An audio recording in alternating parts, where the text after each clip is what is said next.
सुमित्रा जी का बेटा था अमित और बहू का नाम था अमृता।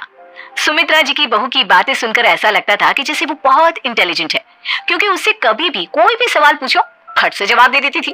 अरे भाई, उसके जवाब से तो गूगल भी पीछे रह जाता था। और इसलिए कम से कम सुमित्रा जी के घर में तो किसी को भी गूगल की जरूरत ही नहीं पड़ती थी। जब भी घर में कोई बात चलती, कोई कुछ भी कहता, तो अमृता फट से कह देती। ये तो मेरे साथ भी हुआ था, मुझे इसके बारे में सब मालूम है। एक दिन सुमित्रा जी अमित और अपनी बहू अमृता के साथ अमित के बुआ जी, फूफा जी यानी कि मुकेश और उर्मिला जी के यहाँ पर मिलने के लिए गए। अरे बहुत अच्छा किया अमित बेटा, इतने दिनों के बाद आए हो तुम। हाँ सुमित्रा भाभी, कभी तो आ जाया करिए अपने बच्चों को लेकर। आपकी बहू के आने से तो हमारे घर में भी रौनक आ गई है। वो क्या है ना, अमित ऑफिस के काम में बहुत बिजी रहता है, इसलिए उसे तो वक्त ही नहीं मिल पाता। अच्छा, लगता है नौकरी काफी मुश्किल है अमित की। अरे नहीं नहीं फूफा जी, ऐसी कोई बात नहीं है। आप तो जानते हैं ना प्राइवेट जॉब में कितना काम होता है। अरे कोई समझे ना समझे, मुझे तो पता है प्राइवेट नौकरी में इतना काम करना पड़ता है कि इंसान की आफत आ जाती है। लेकिन बेटा, तुमने तो कभी जॉब की ही नहीं, तुम्हें कैसे पता? अरे जॉब नहीं की तो क्या हुआ मम्मी जी, सब जानती हूँ मैं। सबसे पहले ऑफिस में जाओ, वहां पर अपनी एंट्री डालो, उसके बाद दिन भर सिस्टम पर बैठकर काम करो। चारों तरफ कैमरे लगे होते हैं, आप अपनी नजर इधर की उधर नहीं कर सकते। उसके बाद दिन भर बॉस की चिक चिक सुनो, वो अलग से। यही सब होता है, मुझे ना सब पता है। अरे बहू रानी तो काफी इंटेलिजेंट है, हर बात की खबर है इसको। थोड़ी देर बाद, अब देखिए सुमित्रा भाभी, इतने दिनों के बाद आई हैं आप, खाना खाकर ही जाना, ऐसे तो मैं आपको जाने नहीं दूंगी। वैसे बुआ जी, खाने में क्या बनाया है? वो क्या है ना बेटा, आज तुम्हारी बुआ जी की तबीयत थोड़ी ठीक नहीं थी, इसलिए हमने सोचा कि जब तुम लोग यहाँ आ जाओगे तो बाहर से खाना मंगवा लेंगे और साथ में बैठकर खाएंगे। लेकिन बस प्रॉब्लम इतनी सी है कि मुझे बाहर से खाना ऑर्डर करना नहीं आता। सोचा जब अमित आएगा तो उसी को बोल दूंगी। अरे मुझे आता है ना, मैं कर देती हूँ ऑर्डर। बताइए क्या क्या मंगाना है आपको? इटालियन, कॉन्टिनेंटल, इंडियन, पंजाबी, सब पता है मुझे। क्या बात है बहू, क्या घर में भी खाना रोज बाहर से ऑर्डर करती हो? अरे नहीं नहीं नहीं बुआ जी, ऐसी कोई बात नहीं है, बस मुझे ना सब पता है। कोई बात नहीं अमृता, मैं अपने फोन से ऑर्डर कर देता हूँ। अरे क्या बात है, आजकल ऑनलाइन डिलीवरी पर कोई ऑफर नहीं चल रहा है, वरना काफी पैसे बच जाते हैं। कैसी बात करते हैं अमित, मैं कह रही हूँ ना मुझे सब पता है। मुझे एक बहुत अच्छा ऑनलाइन डिलीवरी वाला मालूम है, जहाँ पर 50% ऑफ मिल जाएगा। और आज तो वैसे भी फ्राइडे है ना, फ्राइडे को तो उस पर 50-70% ऑफर मिलता ही मिलता है। अरे क्या बात है, इसके बारे में तो मुझे पता ही नहीं था।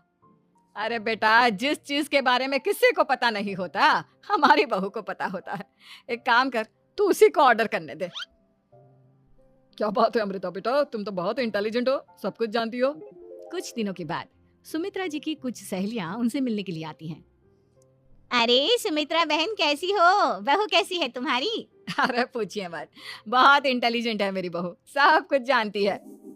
क्या बात है, बहू के आने के बाद तो औरतें दुखी हो जाती है, लेकिन तुम तो बहुत खुश लग रही हो। वो क्या है ना, मेरी बहू है ही इतनी अच्छी। अरे तो बुलाओ ना, हमारे साथ बैठेगी, बातें करेंगी तो हमें भी अच्छा लगेगा। सुमित्रा जी अमृता को बाहर बुलाती हैं और उसके बाद सब लोग बातें करने लगते हैं। क्या बताऊं, कुछ दिनों से घुटनों में इतना दर्द हो रहा है कि चला भी नहीं जाता। अब बुढ़ापे में तो ये सब चलता ही रहता है, क्या कर सकते हैं। आंटी जी आप योगा करिए, योगा और साथ में ना काले तिल खाया करिए, आपके घुटनों का दर्द भाग जाएगा। लेकिन तुमको ये सब कैसे पता बेटा? अरे मेरे भी घुटनों में दर्द होने लगा था, मैंने योगा किया और काले तिल के साथ गुड़ मिलाकर उनके लड्डू बनाकर खाए, एकदम ठीक हो गए हैं मेरे पैर। अमृता, ये तुम क्या कह रही हो? इतनी कम उम्र में तुम्हारे पैरों में दर्द कैसे हो सकता है? अरे मम्मी जी सच कह रही हूँ, एक बार अगर कोई ये नुस्खा अपना लेना बस मजा आ जाए। ठीक है बेटा, अगर तुम कहती हो तो मैं ये करके देखती हूँ। मुझे सब पता है आंटी जी, ये मेरे साथ हो चुका है, इसीलिए तो बता रही हूँ मैं आपको, ऐसे नहीं बताती किसी को। कुछ दिनों के बाद अमित अमृता को अपने दोस्तों के साथ घूमने के लिए ले जाता है। क्या यार, क्या जिंदगी हो गई है, सारा दिन ऑफिस का काम करते रहो, अपनी हेल्थ पर तो ध्यान ही नहीं दे सकते। अरे क्यों नहीं दे सकते अपनी हेल्थ पर ध्यान, सब दे सकते हैं, इंसान चाहे तो कुछ भी कर सकता है। क्या बात है भाभी, आप इतनी श्योरिटी के साथ कैसे कह सकती हैं? अरे आजकल ना एक से एक एप्लीकेशन है मार्केट में, और जानते हैं उसमें कुछ एक्सरसाइज तो ऐसी बताते हैं जिन्हें आप अपने ऑफिस में बैठे बैठे, मेरा मतलब लैपटॉप पर काम करते करते भी कर सकते हैं। अमृता, ऐसी एक्सरसाइज के बारे में तो मुझे भी नहीं पता था, तुम्हें कैसे मालूम? अरे मुझे सब पता है, हर चीज की खबर रखती हूँ मैं, जानते हैं ना आप। लेकिन ऐसी कौन सी एप्लीकेशन है और ऐसी कौन सी एक्सरसाइज है भाभी? एक मिनट, मैं आपको अपने मोबाइल में दिखाती हूँ। अरे वाकई में भाभी तो सही कह रही हैं। देखो यार, इसमें कितनी अच्छी एक्सरसाइज दिखाई गई है। अपनी चेयर पर बैठे बैठे एक्सरसाइज भी कर लो, काम भी और हेल्थ भी। वाह भाभी वाह, मजा आ गया। लेकिन अमृता, तुम्हें इस बारे में कैसे पता?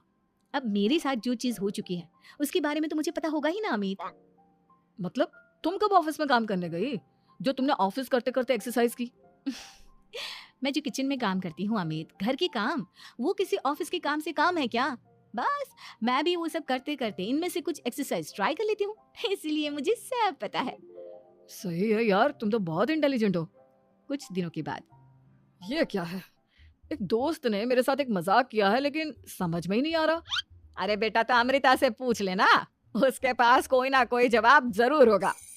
ठीक कहती है मम्मी जी, मैं सब जानती हूँ। लेकिन अमृता, ये थोड़ा मुश्किल है, सोच लो। मेरे लिए कुछ भी मुश्किल नहीं, दुनिया की कोई भी पहेली हो मैं चुटकी में सॉल्व कर लेती हूँ। अच्छा ठीक है, देखो मेरे दोस्त ने मुझे एक खाली पेपर दिया है और कहा है कि इस पर उसने मेरे लिए कुछ मैसेज लिखा है। अब एक बात बताओ यार, खाली पेपर पर, आई मीन जिस पर कुछ भी नहीं लिखा हुआ, उसे मैं कैसे पढ़कर बताऊं? अरे बस इतनी सी बात, इसे तो मैं चुटकियों में सॉल्व कर दूंगी अमित। लेकिन कैसे बहू? इस पेपर पर तो वाकई में कुछ नहीं लिखा हुआ, एकदम खाली पेपर है। कैसे, क्या पढ़ोगी तुम? अमित एक छोटा सा काम करो, जल्दी से एक मोमबत्ती लेकर आओ। अरे बहू, पेपर में आग लगाने का इरादा है क्या? नहीं नहीं मम्मी जी, इस पेपर पर अमित के दोस्त का लिखा हुआ मैसेज पढ़ने का इरादा है। अमित कैंडल लेकर आता है। अब ना बस इस पेपर को धीरे धीरे कैंडल के ऊपर घुमाते रहो, देखना 2 ही मिनट में मैसेज आपकी आंखों के सामने होगा। अच्छा ठीक है, मैं ऐसा करके देखता हूँ। 2 मिनट के बाद अरे वाकई में इस पर तो अक्षर बनने लगे, लेकिन ये हुआ कैसे? और अमृता, तुम्हें कैसे पता? बहुत सिंपल है मम्मी जी, अमित के दोस्त ने नींबू के रस से मैसेज लिखकर उसे सुखा दिया। आप अगर मैसेज पढ़ना हो ना तो पेपर को आग के सामने ले जाओ और लेटर्स अपने आप उभर कर आ जाते हैं। वाह बहू, लेकिन तुम ये सब कैसे जानती हो? अरे मम्मी जी, जब मैं छोटी थी ना तो अपनी सहेलियों के साथ ऐसे ही गेम खेला करती थी। ये तो मेरे साथ कितनी बार हो चुका है, मुझे सब पता है। थैंक यू यार अमृता, तुम्हारी वजह से हमें कुछ भी सोचने की जरूरत ही नहीं पड़ती, तुम सब कुछ बता देती हो। कुछ दिनों के बाद सुमित्रा जी को अमृता के प्रेग्नेंट होने की खुशखबरी मिलती है और सुमित्रा जी अमृता को डॉक्टर के यहाँ लेकर जाती है। देखिए सुमित्रा जी, आपकी बहू की तबीयत बिल्कुल ठीक है, किसी भी तरह की चिंता करने की कोई जरूरत नहीं है, लेकिन हाँ, उनको आयरन वाली डाइट खाने की बहुत जरूरत है। ठीक है डॉक्टर साहब, आप बता दीजिए मैं अपनी बहू को क्या क्या खिलाऊं ताकि उसकी तबीयत ठीक रहे और आने वाले बच्चे की भी। अरे मम्मी जी, इसमें डॉक्टर से पूछने की क्या जरूरत है, किशमिश है, अनार है, पालक है, ये सब खाना चाहिए, आयरन का लेवल बिल्कुल बराबर रहता है। अरे वाह, आपकी बहू तो सब कुछ पहले से ही जानती है। ये तो बहुत अच्छी बात है। देखो, आयरन के साथ तुम्हें कैल्शियम भी खाना होगा। जानती हूँ मैं, अगर आयरन की खाली सप्लीमेंट लेते हैं और कैल्शियम नहीं लेते तो बॉडी उसे अच्छे से एब्जॉर्ब नहीं कर पाती, सब पता है मुझे। बहू, ये भी मालूम है? हाँ मम्मी जी, आप तो जानती है ना, मुझे सब पता है। आपकी बहू की बातें सुनकर अच्छा लग रहा है। मुझे ऐसी बहुत कम लड़कियां मिलती हैं जिन्हें इतनी नॉलेज होती है, सारे सवालों के जवाब देती है, और हमारे इंडिया में तो वैसे भी हालात बहुत खराब है। बिल्कुल ठीक कह रहे हैं आप डॉक्टर साहब, लेकिन मैं उन लड़कियों की तरह नहीं हूँ, बहुत ख्याल रखती हूँ मैं हर चीज़ का। और जानती हैं आप, हमारे घर में तो किसी को किसी चीज़ के बारे में गूगल करने की जरूरत ही नहीं पड़ती। बिल्कुल ठीक कह रही है अमृता, अरे कुछ भी पूछ लो, इसे सब पता होता है। अरे वाह, तुम तो बड़ी कमाल की लड़की हो। चलो, ये तो बहुत अच्छी बात है, लेकिन फिर भी डॉक्टर की सलाह पर पूरा ध्यान देना चाहिए। वैसे क्या चाहिए तुम्हें, बेटा या बेटी? अरे डॉक्टर साहब, कुछ भी हो जाए, बस बच्चा अच्छे से हो जाना चाहिए। मुझे तो दोनों में से किसी से कोई भी परेशानी नहीं।